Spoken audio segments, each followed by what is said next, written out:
Good morning, 7L. It's Miss Austin. Just some quick instructions for Period 3 English today.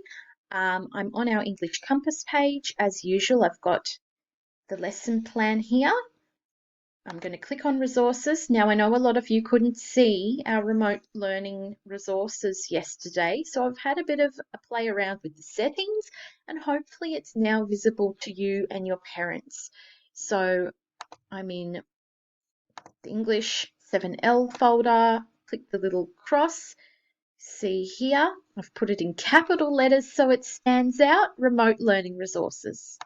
And if it's like that, you just click the little cross, open it up, and we've got remote learning lesson 1, 2, 3, 4. So today we're up to lesson 4. So yesterday you did lesson 3, which was planning the journey. Okay, if you haven't finished that, you need to finish that first and submit it to the learning task. Now, using your plan, so have your plan open on your computer. You're going to use your plan to create your story. See the document going on a journey for further details. We'll have a look at that in a moment. Once you've finished writing your story, submit it on the Compass learning task. I've given you until Friday. So if you don't get it done today, you've got till Friday to upload it onto Compass, okay? If you don't finish your story today, just leave a note in the conversation section in the learning task and let me know where you're up to. So you might say, I'm nearly finished, miss, I've just got to finish the end, or I've just gotten through the orientation, I need some more time, or whatever it is, just so I know where you're up to and I can see that you are working on it, okay? Now, if I scroll down to the bottom, here's attachments.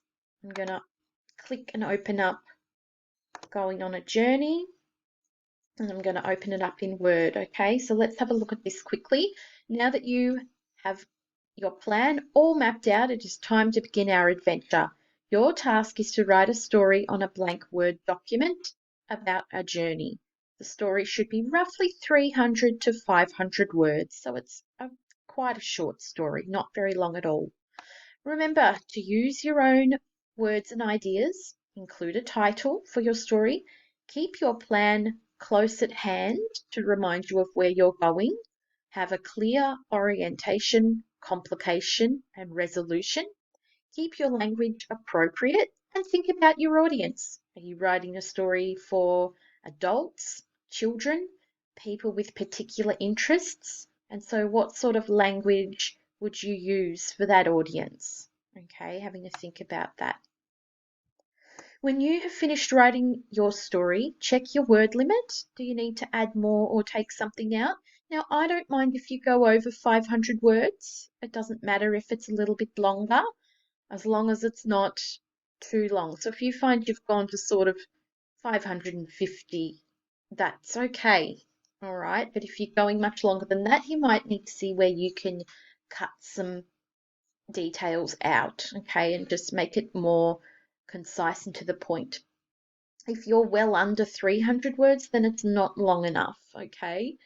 If you're like 280 words, I'm not going to sit there and expect you to put in 20 more words, okay? But make sure it is up around 300 and around 500 or a little bit more.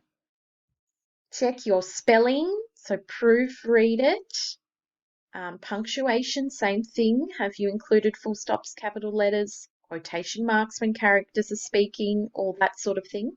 Sentence fluency, so do your sentences make sense when you read them? It might even be a good idea to read your story out loud to yourself, or even if you've got a parent or a sibling or somebody at home, see if you can sit and read it out loud to them if they've got time, and they will be able to tell you when something doesn't make sense. Word choice.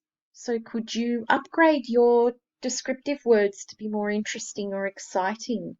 Um, could you use words that will be more entertaining or more appropriate for your audience? So if you're writing a story for little kids, they're not going to understand big words. If you're writing a story to appeal to sciencey people, have you got some sciencey words, that sort of thing? Have you used appropriate language?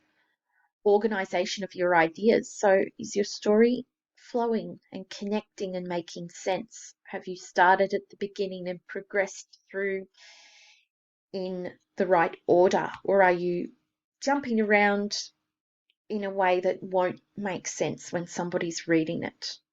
Okay, so check all these things. Have someone else check if you've got someone else there to help you and they've got time. And once you're happy with your final product, you've proofread it 2-3 times, submit the story on Compass in the learning tasks. And if you haven't submitted your story plan, you've got till the end of the day to do that too. As usual, I will be in our English team for the entire lesson. You're expected to work independently on this for the lesson until you've finished, you've proofread and you're happy. But of course, you can contact me during that time to ask questions or get some help or advice. Okay, so I will see you during the lesson.